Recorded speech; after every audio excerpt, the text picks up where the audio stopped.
అదృష్ట రత్నాలయం జ్యువెల్స్ అదృష్ట రత్నం అష్టైశ్వర్యాలకు మహానిలయం.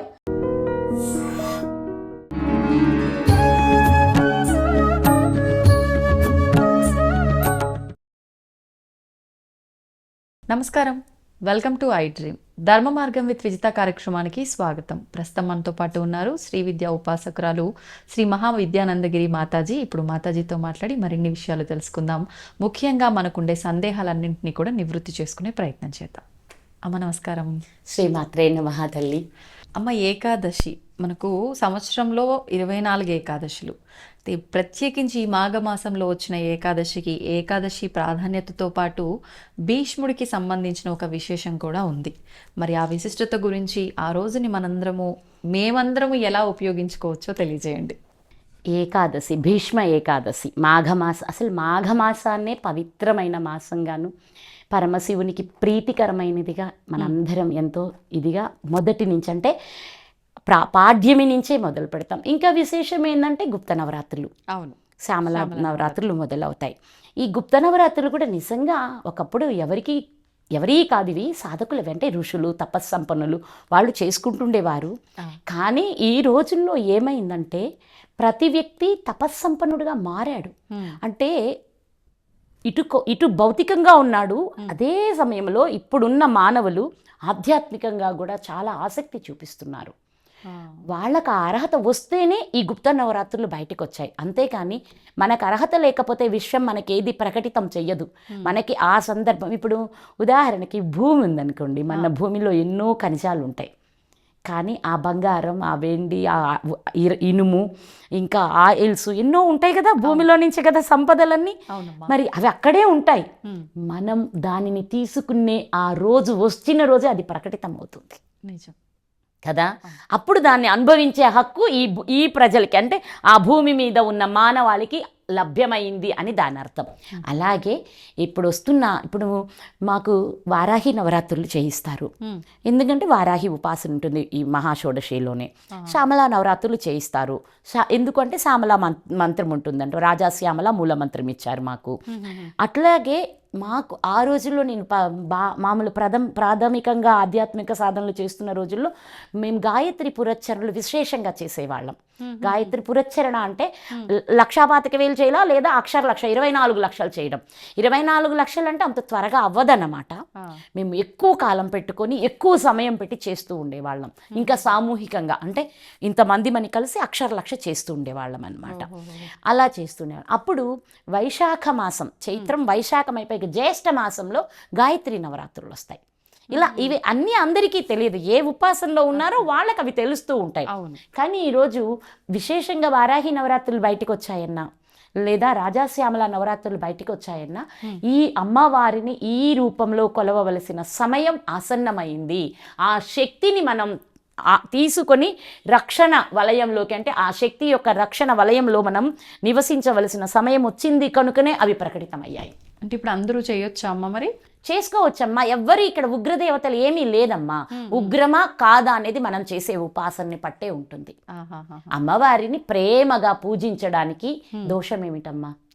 ఆవిడ కాని సమయాల్లో లేని పదార్థాలను నైవేద్యాలు పెట్టకూడని ఇవన్నీ ఎవరి స్వార్థం కోసమో వాళ్ళు చేసి, నిజం చెప్పనా, ఎవరమ్మా అంత సత్ఫలితాలు పొందింది? చెయ్యకూడని పనులు చేసి, ఇవ్వకూడని బలులు ఇచ్చి ఎవరమ్మా అంత బాగుపడింది? అవి ఏమీ జరగవు. సాత్వికంగా ప్రేమతో అమ్మని ఆరాధించిన అందరూ ఆనందంగానే ఉంటారు, అంతే. కాబట్టి ఏం చేస్తాం, ఇప్పుడు శ్యామలా నవరాత్రులు వస్తే ఏం చేస్తాం, మూలమంత్రం ఉన్న వాళ్ళం మూలమంత్రం అధికంగా జపిస్తాము. లేని వాళ్ళు, మీలాంటి వాళ్ళు ఏం చేయొచ్చు, శ్యామలా దండకం హాయిగా చేసుకోవచ్చు. దండకం మొత్తం పారాయణ చేసుకోవచ్చు కదా నాన్న. శ్యామలా దండకం చేసుకోవచ్చు, తప్పేం లేదు. అంతేకాని ఆమెకు అదంట, ఈమెకి ఇదంట అని ఎవరెవరో చెప్పే మూఢమైన పనులలోకి ఎవ్వరూ వెళ్ళొద్దు. అమ్మవార్లను ఏ రూపంలో పూజించినా కాళీ అయినా మన కోసం అమ్మే అవుతుంది. ఇప్పుడు నేనే ఉన్నాను, విపరీతమైన కోపం వచ్చింది, గై మన అవతల వాళ్ళని చంపేసే అంతగా అరుస్తున్నాను అనుకోండి, ఇక్కడ నా బిడ్డ అమ్మ అంటే సైలెంట్ అయిపోతారు, వెంటనే కరిగిపోతారు కదా. అమ్మ అంతే, ఏ రూపంలో ఉన్న అమ్మ అమ్మే. అమ్మ ప్రేమకు ఈ సృష్టిలో హద్దులు లేవు, అమ్మ ప్రేమ ఎక్కడా మారదు. అంతే. కనుక మనం అందరం చేసుకోవచ్చు. అయితే భీష్మ ఏకాదశికి సందర్భానికి వచ్చాము అంటే అసలు మామూలుగానే ఇక్కడ కూడా అన్నీ మాతాజీ ఏంటి ఇలా అంటారు అనొద్దు. మన పెద్దలు మనకి చెప్పిందే కొన్ని కారణాల మూలాన. ఏకాదశి రోజు మన జీర్ణ వ్యవస్థ ఘనమైన ఆహారాన్ని అరిగించుకునే స్థితి ఆ తిది రోజు ఉండదు. ఈ వాతావరణంలో ఈ ప్రకృతిలో జరుగుతున్న ఖగోళ శాస్త్రం ప్రకారం ఆ తిది రోజు మన శరీరం పరిపూర్ణంగా ఘనమైన ఆహారం తీసుకునే స్థాయిలో, డైజెస్ట్ చేసే స్థాయిలో ఉండదు. అందుకే నేను చెప్పారో తెలుసా, అన్నం తింటే పురుగులు తిన్నట్టు అని చెప్పారు. ఏకాదశి రోజు అన్నం తింటామంటే పురుగులు తిన్నట్టు అని. ఎందుకు ఆ మాట అన్నారు అంటే అన్నం లోపలికి వెళ్ళి పురుగులుగా మారిపోతాయి. అరగకపోతే ఏమవుతుంది? పురుగులుగానే మారిపోతాయి. అక్కడ మనం తీసుకున్న ఆహారం డైజెస్ట్ అవ్వాలి, సమయంలో అయిపోవాలి. 2 గంటలు అంటే 2 గంటలకి అరిగిపోవాలి. అంతకంటే ఎక్కువ ఉంటే అక్కడ లేనిపోని అన్నీ వచ్చి చేరి పురుగులు అవుతాయి. మరి అప్పుడు ఏం తిన్నట్టు? అందుకని ఏమంటారు, అన్నాన్ని భిన్నం చేసుకొని తినండి అంటారు. భిన్నంగా అంటే అన్నాన్ని భిన్నంగా అంటే 2 ఉన్నాయి. భిన్నం అంటే ఇంకో విధంగా, భిన్నం అంటే చిన్న చిన్న ముక్కలుగా. అర్థమైందా? ఇంకేదైనా తినండి. భిన్నంగా అంటే వేరుగా, ఇది కాకుండా ఏదైనా తినండి అంటే పళ్ళు అలా తినండి. లేదంటే ఆ బియ్యమే చిన్న చిన్న ముక్కలు చేసుకొని దాన్ని ఆహారంగా వండుకొని తినండి. ఇలా ఇచ్చారు. కానీ నా బిడ్డలు ఒకరు ఉన్నారమ్మా, యూకేలో ఉంటారు. ఇద్దరు శ్రీ విద్య ఉపాసన చేసుకొని హాయిగా మంత్రం ఎంతో బాగా చేస్తారు. తను ఏమో, ఆ బాబేమో తమిళియను, కంచిలో పుట్టి కంచిలో పెరిగి ఉన్న ఆ బిడ్డ నిర్జలం చేస్తాడు. అంటే ప్రతి ఏకాదశికి జలం కూడా ఉంటారు భార్యాభర్తలు ఇద్దరు. అసలు ఎంత అద్భుతమో కదా. అది ఎక్కడో ఉంటారు దేశంలో. ఇక్కడ బాల్యంలో తల్లిదండ్రుల నుంచి ఏ అలవాటు వచ్చిందో వెళ్ళి అక్కడ ఆచరిస్తున్నారు అంటే నాకు ఎంత ఆనందం కలుగుతుందో. అందుకని అదొకటి ఇచ్చారు. కానీ మనమున్న మానసిక పరిస్థితిని బట్టే మనం ఏ ఉపవాసం అన్నా చేయాలి. మన మానసిక బలహీనంతో ఉండి నీళ్లు ముట్టుకోము అని కూర్చున్నాము అంటే అక్కడ లేనిపోని అనారోగ్యాలన్నీ వచ్చేస్తాయి. కాబట్టి మానసికంగా మనం ఓకే ఐ కెన్ అనుకున్న వాళ్ళు ఎవరైనా చేయొచ్చు.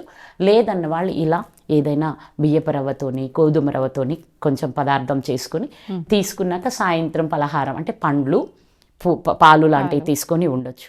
అయితే ఈరోజు ముఖ్యంగా ఎందుకు పూజ చేయాలి, ఏ పూజ చేయాలి అంటే విష్ణువుని ఆరాధించాలి. మనకి భీష్ముడు ఏమిచ్చాడు? విష్ణు సహస్రనామాన్ని ఇచ్చాడు కదా. అందుకని ఈరోజు ఆ మహానుభావుడిని తలుచుకొని ఆయన పేరిట మనం భీష్ముడు ఇచ్చిన విష్ణు సహస్రనామ స్తోత్ర పారాయణ చేయడం ఉత్తమమైనది. ఇంకా ఏకాదశి రోజు నిత్యం జపంతో ఉండటం ఇంకా ఉత్తమం. హరినామ స్మరణ అంటే ఏమున్నాయి ఈ రోజుల్లో? హరే రామ రామ రామ హరే హరే, హరే కృష్ణ కృష్ణ కృష్ణ హరి హరే. ఇలాంటి నామాన్ని తీసుకొని ఓం నమో భగవతే వాసుదేవాయ, ఓం నమో నారాయణాయ, ఏదో ఒక నామం. ఇందుట్లో చాలామందికి అష్టాక్షరి నామాలు ఉపదేశాలు కూడా ఉన్నవాళ్ళు లక్షల్లో ఉండి ఉంటారు మనకి. వీళ్ళందరూ ఆ నామాలని పూర్తిగా అంటే ఈరోజు ఉదయం సూర్యోదయంతో ప్రారంభిస్తే రేపు బ్రాహ్మీ ముహూర్తం వరకు కొనసాగిస్తూనే ఉండాలి. అది శాస్త్రం మనకి. అంటే ఏకాదశి రోజు మనకి నిద్ర కూడా ఇవ్వరు, జాగరణ చేయమంటారు శాస్త్రంలో. ఎందుకంటే ఈ శరీరానికి ఎక్కువ మేలుకొని ఉండడం అవసరం. ఒక చిన్న మాట చెప్పుకుందాం. చెట్లు ఉంటాయి కదా, ఈ చలికాలం వస్తే చెట్లు పూలు తగ్గిపోతాయి మనకి. ఎందుకు తగ్గిపోతాయి అంటే సూర్యుడు వస్తాడు రాను అన్నట్టు ఎప్పుడు మసకగా ఉంటాడు. 5 గంటలకి ఆయన వెళ్ళిపోతాడు. ఇవి ఎమ్మటే నిద్రలోకి జారుకుంటాయి. అక్కడ ఏమీ ఎనర్జీ లేదు. అదే మనం ఒక పెద్ద లైట్ ఒకటి వేసి ఉంచితే విపరీతంగా ఫ్లవరింగ్ వస్తుంది. అంటే కాంతికి మన శరీరానికి అంత సంబంధం ఉంది అని అర్థం అన్నమాట. ఇప్పుడు ఆ రోజు మన శరీరం ఈ ఎనర్జీతో ఈ లోపల ఉన్న మాలిన్యాలను ఎక్కువ బయటికి నెట్టేయవలసిన అవసరం ఉంది. కాబట్టి నిద్రపోతే ఏమవుతుంది, మళ్ళీ అది మందగిస్తుంది. అంతే. ఆ మందగించకూడదని జాగరణలో కూర్చోబెట్టి భగవన్నామస్మరణలో ఏమొస్తుంది, అనంతమైన దివ్య చైతన్య శక్తి మనలోకి చేరుకుంటూ ఉంటుంది. ఆ చేరుతున్న శక్తి ద్వారా మన లోపల ఉన్న మాలిన్యాలన్నీ ఎక్కువగా కొట్టివేయబడతాయి, బయటికి నెట్టివేయబడతాయి. దానికోసమై మనల్ని ఏకాదశి ఉపవాసం చేసి జాగరణ చేయమని చెప్పారు. ఈ విధానంలో మనం చేసుకుంటూ విష్ణు సహస్రనామ పారాయణ చేసుకుని ఉదయాన్నే 5 దీపాలు వెలిగించాలి విష్ణువుకి, సాయంత్రం మళ్ళా 5 దీపాలు వెలిగించాలి విష్ణువుకి. విడివిడిగా ఒక్కొక్క ప్రమిద పెట్టి ఒక్కొక్క దాంట్లో 5 దీపాలు పెట్టి 5 ప్రమిదలతోనైనా ఆయనకి ఇష్టమే, లేకపోతే ఒక్క ప్రమిదలోనే 5 ఒత్తులు వేసి, అది పసుపు అయితే ఇంకా ఇంకా ప్రీతి ఆయనకి. పసుపు ఒత్తులు. సూర్యుడికి అయితే ఎరుపు ఒత్తులు, విష్ణువుకి అయితే పసుపు ఒత్తులు. లక్ష్మికి అంతే, విష్ణువుకి అంతే, గురువుకి అంతే, గణపతికి అంతే. ఈ ఒత్తులలో రంగులలో కూడా చాలా విశిష్టత ఉంది. దాన్ని మనం ఏదో ఆషామాషిగా చెప్పుకునే విషయాలు కాదు, దాన్ని ఆచరించడం ఎంతో అవసరం అన్నమాట.